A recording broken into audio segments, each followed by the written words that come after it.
हरे कृष्णा। जगत गुरु श्रील प्रभुपाद की जय, अनंत कोटि वैष्णवों की जय। हम भगवत गीता के 6ठे अध्याय में हैं और इस अध्याय का नाम है ध्यान योग। आज हम इसी अध्याय के श्लोक संख्या 27 का अध्ययन करने जा रहे हैं। प्रशांत मनसं ह्येन योगिनं सुखम उत्तमम् उपैति शांत रजसम ब्रह्मभूतम अकल्मषम्। प्रशांत मनसं ह्येनं योगिनं सुखम उत्तमम् उपैति शांत रजसम ब्रह्मभूतम अकल्मषम्। प्रशांत मनसं ह्येनं योगिनं सुखम उत्तमम् उपैति शांत रजसम ब्रह्मभूतम अकल्मषम्। शांत रजसम, रजोगुण से रहित। प्रशांत मनसम, प्रशांत चित्त। अकल्मषम, राग द्वेष से रहित। ब्रह्मभूतम, ब्रह्म भाव संपन्न। एनम ही योगिनम, इस योगी को ही। उत्तमम सुखम, आत्म अनुभव रूप उत्तम सुख उपैति प्राप्त होता है। विश्वनाथ चक्रवर्ती ठाकुर अपने अन्वय में बता रहे हैं कि रजोगुण से रहित, प्रशांत चित्त, राग द्वेष से रहित, ब्रह्म भाव संपन्न इस योगी को ही आत्म अनुभव रूप उत्तम सुख प्राप्त होता है। प्रशांत मनसं ह्येनं योगिनं सुखम उत्तमम् उपैति शांत रजसम ब्रह्मभूतम अकल्मषम्। विश्वनाथ चक्रवर्ती ठाकुर कह रहे हैं कि रजोगुण और राग द्वेष आदि से रहित ऐसे प्रशांत चित्त ब्रह्म भाव संपन्न योगी को आत्म अनुभव रूप उत्तम सुख प्राप्त होता है। श्री विश्वनाथ चक्रवर्ती ठाकुर की जय। आइए जानें कि उत्तम सुख क्या होता है, आत्म सुख और इंद्रिय सुख क्या होता है। तो सबसे पहले हम जानते हैं कि इंद्रिय सुख क्या है और इंद्रिय सुख को तुच्छ क्यों कहा गया है। इंद्रिय सुख को तुच्छ इसलिए कहा गया है क्योंकि इंद्रिय सुख भौतिक वस्तुओं में या व्यक्तियों से प्राप्त होने वाला सुख है, जो कि अनित्य है, आदि अंत वाला है। इसीलिए इंद्रिय सुख को तुच्छ सुख कहा गया है। जिस व्यक्ति को यह ज्ञान हो जाता है कि वह शरीर नहीं बल्कि आत्मा है, तब वह इस भौतिक जगत की किसी वस्तु या व्यक्ति से आनंद लेने की कोई इच्छा नहीं रखता है, बल्कि वह अपने हृदय में उपस्थित परमात्मा के दर्शन करने के लिए ध्यान योग का अभ्यास करता है, ताकि उसे भगवत अनुभूति से उत्तम आनंद प्राप्त हो। इसी आनंद की प्राप्ति के विषय में भगवान हमें बता रहे हैं। आज के श्लोक में भगवान ने उत्तम सुख की बात की है, लेकिन ये सुख सर्वोत्तम सुख नहीं है। भगवान ने बताया कि यह आत्म सुख उसी को प्राप्त होगा जो रजोगुण और राग द्वेष से रहित हो गए हैं, अर्थात जो शास्त्र में मना किया गया है उन कार्यों को कभी नहीं करते, और जिन कार्यों को शास्त्र में करने के लिए कहा गया है वे उसे अवश्य ही करते हैं। इसी को कहते हैं राग द्वेष से रहित। इसके अन्यथा यदि कोई व्यक्ति वह कार्य करता है जिसको शास्त्र में वर्जित कहा गया है, तो इसका अर्थ है कि उस व्यक्ति को उस कार्य में राग है। तभी तो शास्त्र के निषेध के बाद भी वह उस कार्य को करता है। और शास्त्र में जिन जिन कार्यों को करने के लिए कहा गया है, जब वह उन कार्यों को नहीं करता तो इसका अर्थ है कि उसे भगवान, शास्त्र और साधु से द्वेष है। तभी तो वह शास्त्र में बताने के बाद भी शास्त्र की बात को नहीं मानता है। तो अब हमें राग द्वेष के बारे में अच्छे से पता चल गया।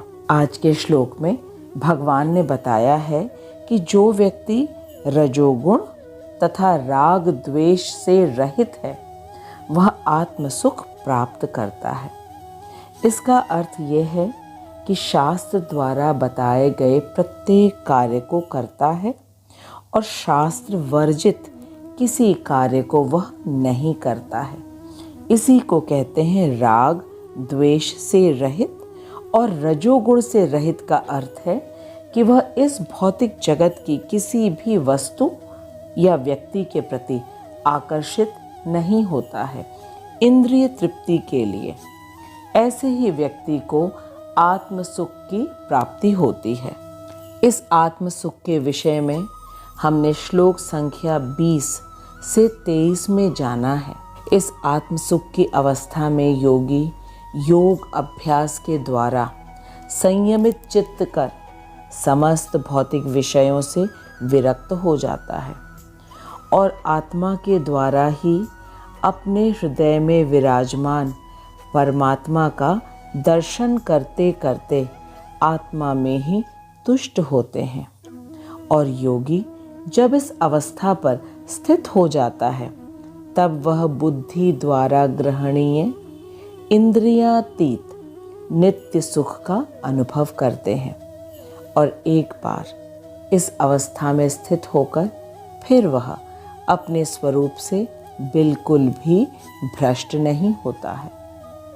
स्वरूप से भ्रष्ट न होने का अर्थ है कि वह इस बात को कभी भी नहीं भूलता कि वह शरीर नहीं बल्कि आत्मा है। इस स्थिति पर पहुंचकर वह बुद्धि के द्वारा ग्रहणीय आनंद में मग्न रहता है कि वह शरीर नहीं बल्कि आत्मा है और परमात्मा उसके हृदय में विराजमान है। और बुद्धि के द्वारा भगवत ज्ञान के द्वारा ही यह समझा जा सकता है। यह ज्ञान इंद्रियों से नहीं समझा जा सकता है। इसीलिए शास्त्रों का ज्ञान योग्य गुरु के माध्यम से लेना अति आवश्यक है। जो योगी इस परम ज्ञान के लाभ को प्राप्त कर चुका है फिर वह इस भौतिक जगत के किसी भी लाभ को इससे बड़ा नहीं मानता। यहाँ तक कि इस भौतिक जगत में भयानक से भयानक दुख में भी वह विचलित नहीं होता है। जगत के भयानक दुख अर्थात कोई शारीरिक बीमारी, किसी प्रियजन का देहांत या आर्थिक अभाव या मानसिक क्लेश में भी वह भगवान का भजन नहीं छोड़ता है। इसका तात्पर्य यह है कि बड़े से बड़े दुख की परिस्थिति में भी वह अविचलित रहता है। इस अवस्था को समाधि की अवस्था कहते हैं। इस अवस्था पर एक योगी योग अभ्यास का कठिन साधना करके पहुंचता है, लेकिन पूर्व जन्मों के संस्कार इतनी आसानी से हमारा पीछा नहीं छोड़ते। और यदि किसी प्रकार से पूर्व जन्मों के संस्कारों की वजह से रजोगुण से स्पर्श हो गया तो मन चंचल भी हो सकता है। ऐसा इसलिए कहा गया है क्योंकि शुरुआत में जब एक योगी समाधि की अवस्था तक ज्ञान के बल पर जब वह पहुंच जाता है तब भी उसका मन चंचल हो सकता है। मन अत्यंत चंचल और अस्थिर है। इसको ज्ञान और ध्यान के बल पर काबू करना अत्यंत कठिन होता है। हमारे पास विश्वामित्र जी और अजामिल का उदाहरण है। ऋषि विश्वामित्र जी ने 60,000 वर्षों तक तपस्या करने के बाद भी अपनी इंद्रियों को रोकने में वे असफल हुए और अजामिल, जो कि ब्राह्मण था और शास्त्रों का पूर्ण ज्ञान होने पर भी वह अपने आप पर काबू नहीं रख सका और एक वेश्या को एक पर पुरुष को आलिंगन करते देख अजामिल विचलित हो गया। उसने अपनी संस्कारी धर्म पत्नी को घर से बाहर निकाल दिया और उस वेश्या से विवाह कर उससे 10 संतान उत्पन्न किए। इस प्रकार यह सिद्ध हुआ कि ज्ञान तथा ध्यान की समाधि की अवस्था पर पहुंचकर भी पूर्व जन्मों के संस्कार तथा रजोगुण के संपर्क में आने से योगी विचलित हो सकता है। एकमात्र भगवान का शुद्ध भक्त ही है जो कभी भी विचलित नहीं होता है, चाहे कैसी भी परिस्थिति क्यों ना हो। हमारे पास उदाहरण है हमारे नाम आचार्य हरिदास ठाकुर जी का, जिनके पास लगातार 3 रातों तक एक वेश्या आई उन्हें लुभाने के लिए। 3 रातों तक लगातार हरिदास ठाकुर जी के पास आने के बाद वह वेश्या स्वयं ही भगवान की भक्त बन गई। ऐसा इसलिए हुआ क्योंकि भगवान स्वयं अपने भक्तों की रक्षा करते हैं। भगवान ने कहा है, कौन्तेय पतिजानी न मे भक्त प्रणश्यति। तो हमने अच्छी तरह समझा कि ज्ञान तथा ध्यान के बल पर भी व्यक्ति का मन चंचल और अस्थिर हो जाता है, लेकिन भक्ति से उसकी रक्षा हो जाती है, क्योंकि भगवान अपने भक्त की रक्षा स्वयं करते हैं। भगवान ने श्लोक संख्या 26 में बताया है, यतो यतो निश्चलति मनश्चंचलम अस्थिरम ततः ततो नियम्येतत् आत्मन्नेव वशम नयेत। भगवान ने कहा कि मन अपनी चंचलता तथा अस्थिरता के कारण जहाँ कहीं भी विचरण करता हो, मनुष्य को चाहिए कि वह उसे वहाँ से खींचे और अपने वश में लाए। भगवान ने कहा कि चंचल और अस्थिर मन जिन जिन विषयों की ओर भागता है, योगी को उन विषयों से तत्क्षण खींचकर मन को संयमित कर उसे अपने मन को आत्मा में स्थिर करना चाहिए। इस बात का अनुभव हम सभी ने अवश्य ही किया है। जैसे कि उदाहरण के लिए, जब हम खूब मन लगाकर जप करने का हमने संकल्प किया, लेकिन अचानक से फ़ोन की घंटी बज जाए या व्हाट्सएप पे कोई या फेसबुक में नया मैसेज आ जाए, उस समय हमारा मन चंचल हो जाता है और मन करता है कि देख लें, लेकिन हमें तुरंत ही मोबाइल को साइलेंट कर देना चाहिए ताकि हमारा मन भटके नहीं, और हमें मन लगाकर जप करना चाहिए। यही तरीका बताया है चंचल मन को नियंत्रित करने का। इसके अलावा मन को संयम में रखने का कोई दूसरा उपाय है ही नहीं। मन को यदि उसकी इच्छाओं की पूर्ति की छूट दी जाएगी तो वह कभी भी शांत नहीं होगा। भगवान ने आज के श्लोक में कहा है, प्रशांत मनसं ह्येनं योगिनं सुखम उत्तमम उपैति शांत रजसम ब्रह्मभूतम अकल्मषम। भगवान ने कहा कि जिस योगी का मन मुझ में स्थिर रहता है, वह निश्चय ही दिव्य सुख की सर्वोच्च सिद्धि को प्राप्त करता है। वह रजोगुण से परे हो जाता है। वह परमात्मा के साथ अपनी गुणात्मक एकता को समझता है और इस प्रकार अपने समस्त विगत कर्मों के फल से वह निवृत्त हो जाता है। अर्थात जो रजोगुण और राग द्वेष आदि से रहित ऐसे प्रशांत चित्त ब्रह्म भाव संपन्न योगी को आत्म अनुभव रूप उत्तम सुख प्राप्त होता है। श्रील विश्वनाथ चक्रवर्ती ठाकुर की जय। आइए अब हम श्रील प्रभुपाद के तात्पर्य को पढ़ते हैं और सरल रूप से आज के इस महत्वपूर्ण श्लोक को समझने का प्रयास करते हैं। जगत गुरु श्रील प्रभुपाद की जय, अनंत कोटि वैष्णवों की जय।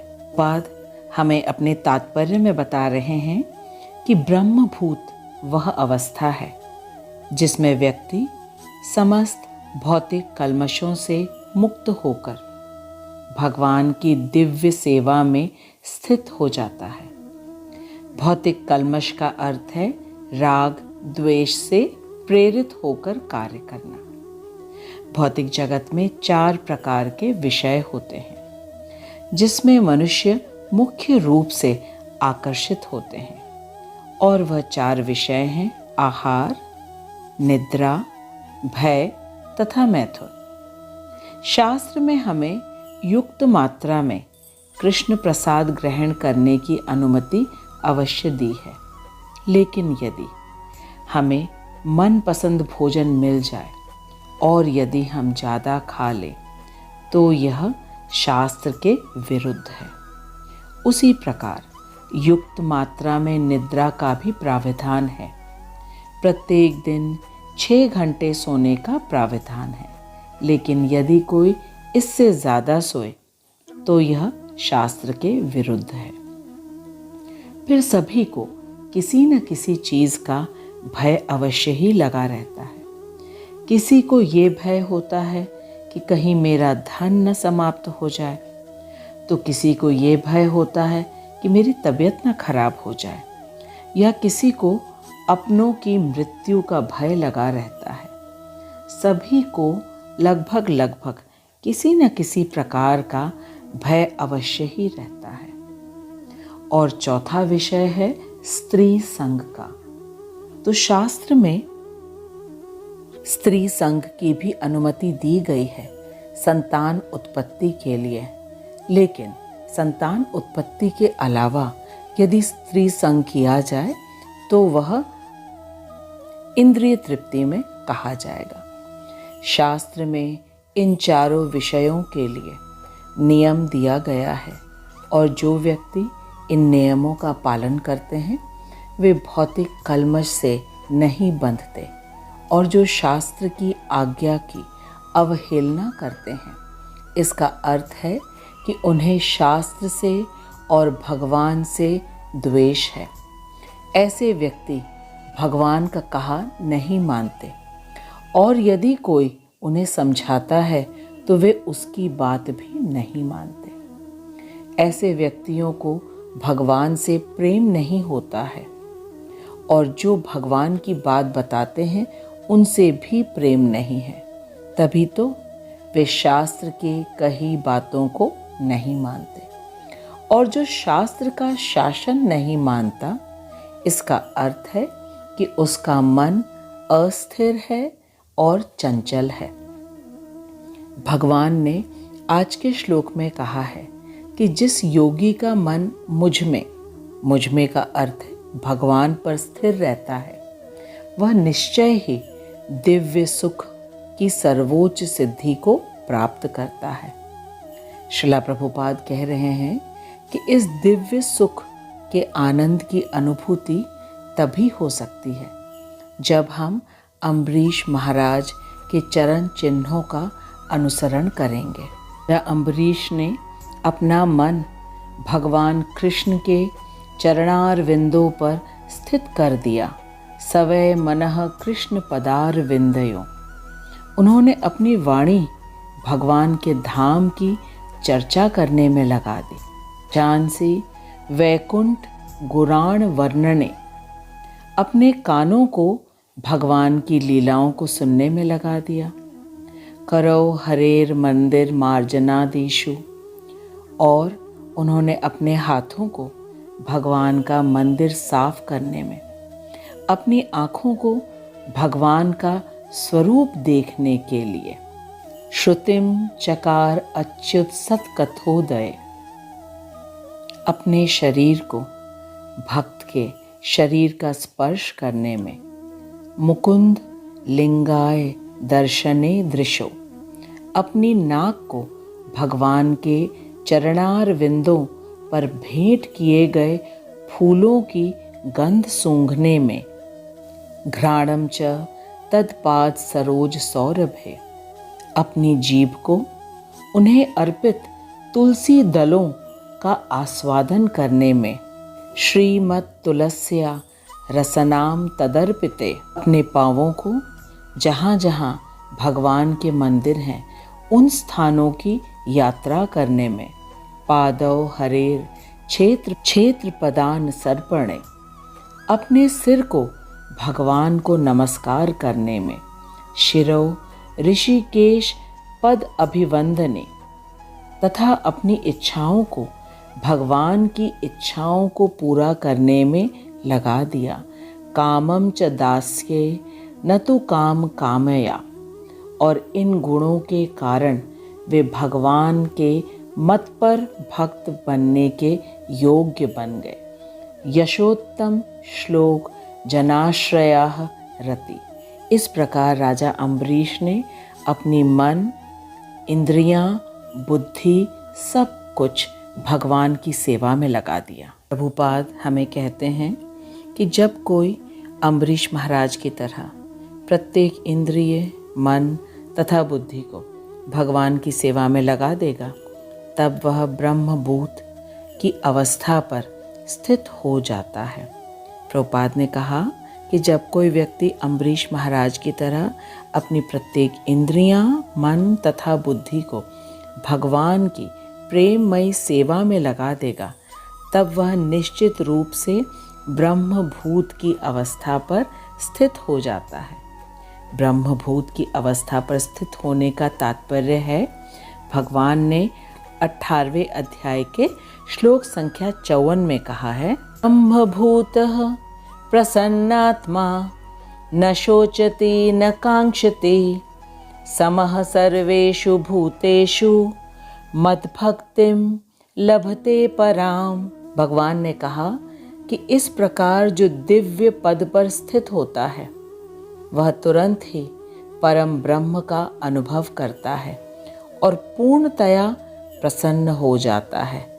दिव्य पद पर स्थित होने का अर्थ है कि वह अपना मन, इंद्रियां, बुद्धि सब कुछ भगवान की प्रेममयी सेवा में लगा करके वह अति प्रसन्न होता है। फिर उसके लिए भगवान ने कहा वह न तो कभी शोक करता है और न किसी वस्तु की कामना करता है। इस स्तर पर पहुंचने पे यदि उसे भयानक से भयानक भौतिक दुखों का सामना करना पड़ता है, उसका वह शोक नहीं करता है, क्योंकि उसे मालूम है इस भौतिक जगत में सब कुछ अस्थायी है, कुछ भी नित्य नहीं है। और वो किसी वस्तु की कामना भी नहीं करता है, क्योंकि वह सबसे उत्तम जो आनंद है उस पर स्थित है। वह प्रेममयी सेवा कर रहा है और सेवा में ही आनंद है। वह व्यक्ति प्रत्येक जीव में समभाव रखता है। उसे मालूम है कि प्रत्येक जीव में भगवान ही परमात्मा स्वरूप में बैठे हैं, और उस अवस्था में वह मेरी शुद्ध भक्ति को प्राप्त करता है। इसी को कहते हैं शुद्ध भक्ति। जब प्रत्येक जीव में भगवान का दर्शन हो, किसी भी चीज़ के लिए शोक ना हो, किसी वस्तु की कामना ना हो, तब वह ब्रह्मभूत प्रसन्न आत्मा न शोचति न कांक्षति, किसी भी चीज़ के लिए शोक नहीं करता, किसी चीज़ की कामना नहीं करता है। यही भगवान ने बताया है कि यही आत्म सुख। श्रीला प्रभुपाद हमें कह रहे हैं कि इस प्रकार भगवान की दिव्य प्रेमा भक्ति में निरंतर प्रवृत्त रहना या कृष्ण भावनामृत में रहना वस्तुतः रजोगुण तथा भौतिक कल्मश से मुक्त होना।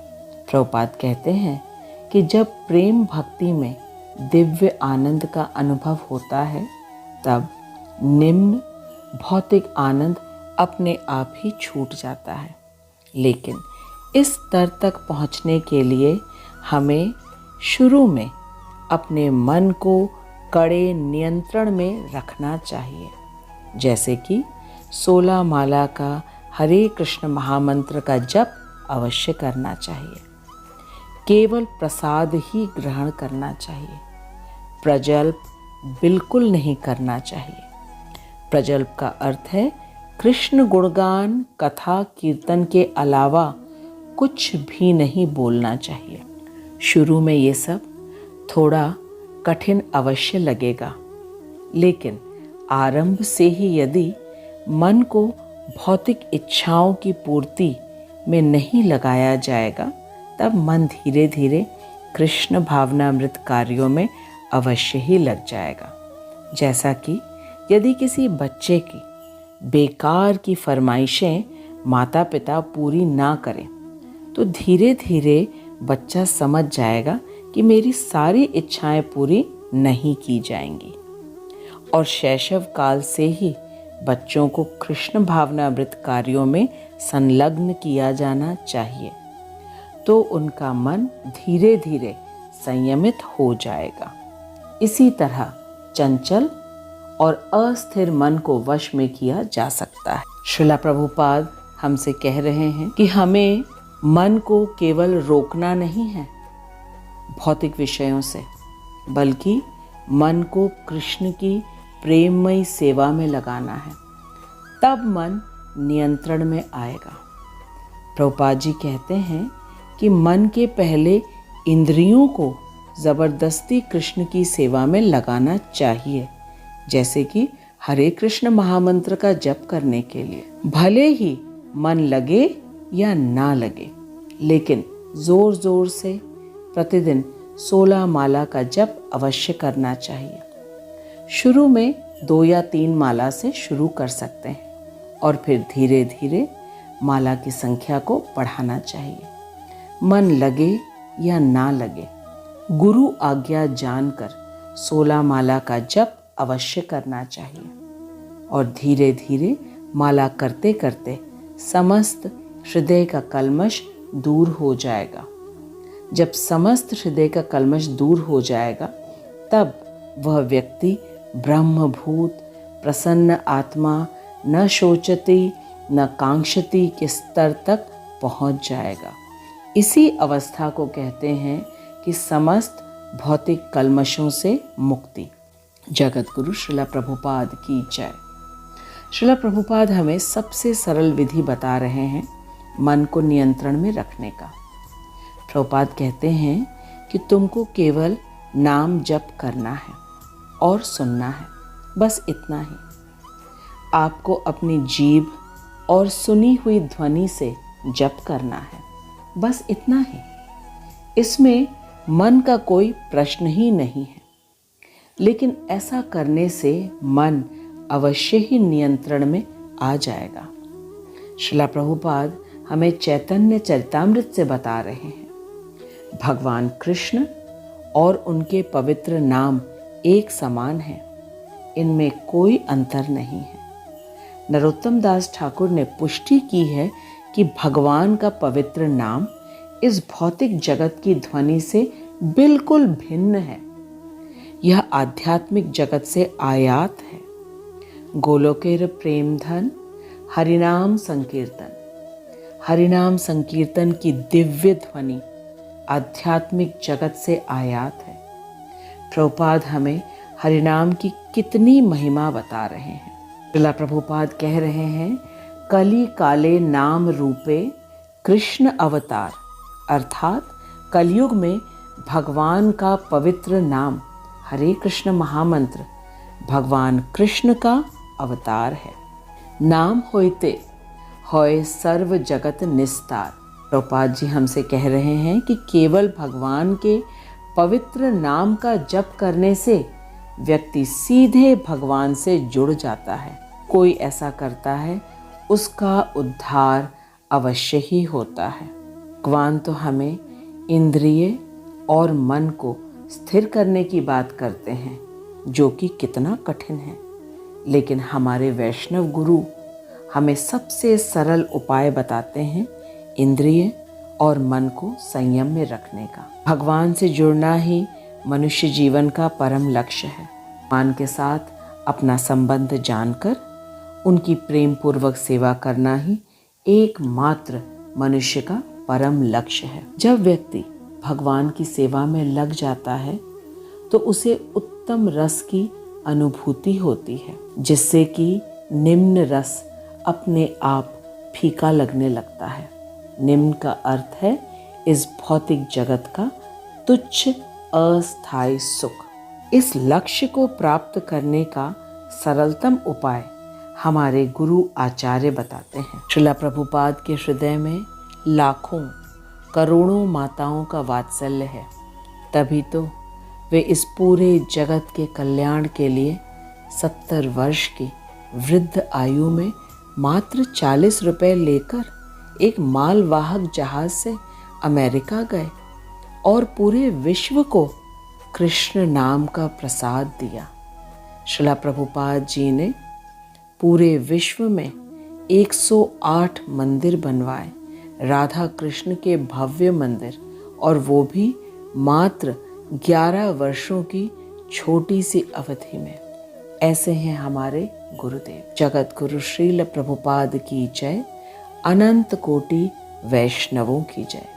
मैं श्रील प्रभुपाद, श्रील विश्वनाथ चक्रवर्ती ठाकुर और अपने शिक्षा गुरु हिज ग्रेस हरिमोहन दास प्रभु जी को दंडवत प्रणाम करती हूँ, जिनकी अहेतु की कृपा से हम ये समझ पा रहे हैं कि किस प्रकार से इंद्रियों को और मन को नियंत्रित करना है। तभी तो हमें भगवान की दिव्य सेवा मिल सकेगी, तभी तो हम भौतिक कल्मशों से दूर हो पाएंगे और आत्म सुख की अनुभूति कर पाएंगे। मैं आपको भी धन्यवाद देती हूँ कि आप अपना इतना कीमती समय निकालकर भगवान के वचनों को इतनी एकाग्रता से, तल्लीनता से सुन रहे हैं। यदि आपके मन में कोई प्रश्न हो, अवश्य लिखिएगा।